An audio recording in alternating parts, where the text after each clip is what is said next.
Saudara-saudaraku yang kekasih dalam Tuhan Yesus Kristus, mungkin ada yang protes terhadap tema kita saat ini, yaitu pujian syukur atas pertolongan Tuhan. Mengapa protes? Sebab mungkin tema ini dianggap tidak kontekstual dengan kenyataan sekarang, atau tidak relevan sama sekali.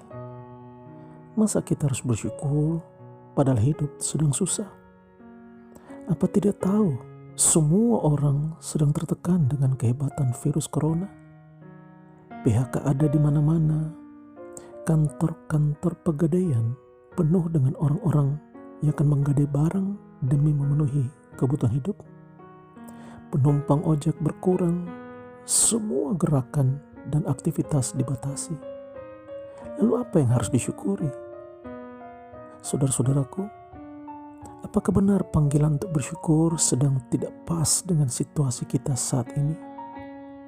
Untuk itu saudara-saudaraku, mari kita bersama mendalami perikop kita saat ini dari Keluaran 15 ayat ke-19 hingga ayatnya yang ke-21.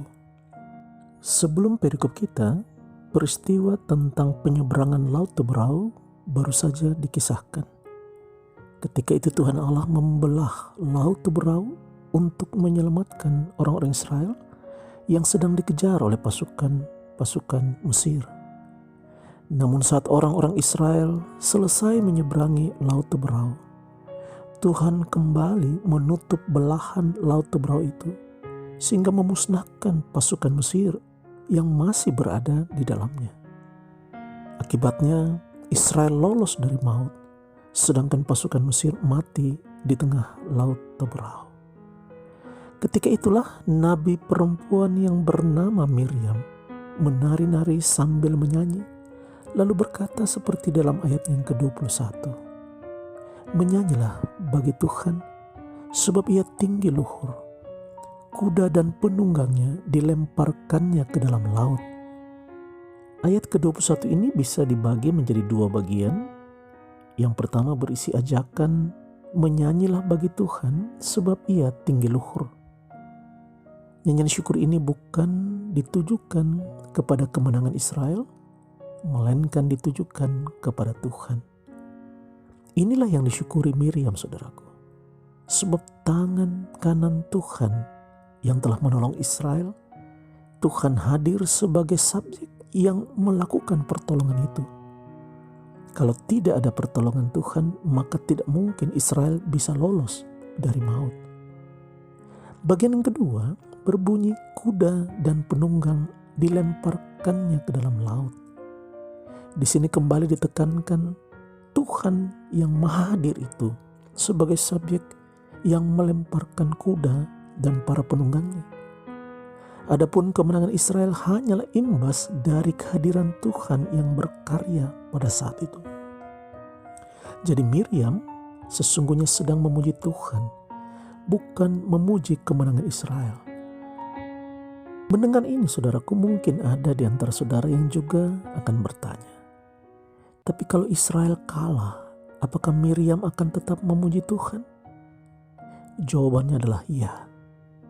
Miriam tetap akan memuji Tuhan. Mengapa? Sebab fokusnya tetap kepada Tuhan, bukan kepada masalah yang dihadapinya. Dengan tetap fokus kepada Tuhan, akan ada kekuatan dan pengharapan iman yang kita butuhkan dan yang Miriam butuhkan dalam menghadapi seberat dan sehebat apapun masalah yang dihadapi. Saudara-saudaraku yang kekasih dalam Tuhan Yesus, inilah sesungguhnya pesan firman Tuhan yang dapat kita petik dan kita pegang dalam menghadapi kehidupan dan tantangan saat ini. Khususnya dalam menghadapi badai virus corona. Sekaligus inilah dasar panggilan untuk tetap bersyukur di tengah pergumulan yang sedang kita hadapi. Tuhan yang menyelamatkan bangsa Israel itu adalah Tuhan yang sedang ada bersama dengan kita saat berada dalam masalah ini. Dialah yang menopang kita. Dialah yang menguatkan kita untuk mampu melewati masa-masa berat. Karena itu saudaraku, jangan tunggu semua ini berlalu lalu kita bersyukur. Sekarang ini pun bersyukurlah. Sebab percayalah, pertolongan Tuhan yang baik itu bukan saja kita akan rasakan ketika kita terlepas dari beban ini. Kita dikuatkan dalam menghadapi beban ini pun adalah pertolongan Tuhan yang patut kita syukuri. Jadi, marilah kita sambut ajakan Nabi Miriam untuk menyanyi dan memuji Tuhan walau pergumulan COVID-19 masih harus kita hadapi, saudaraku. Syukurilah kebaikan Tuhan di tengah kesulitan ini, sebab Tuhan itu baik. Kasih-Nya selalu baru setiap pagi dan besar setianya bagi setiap yang percaya.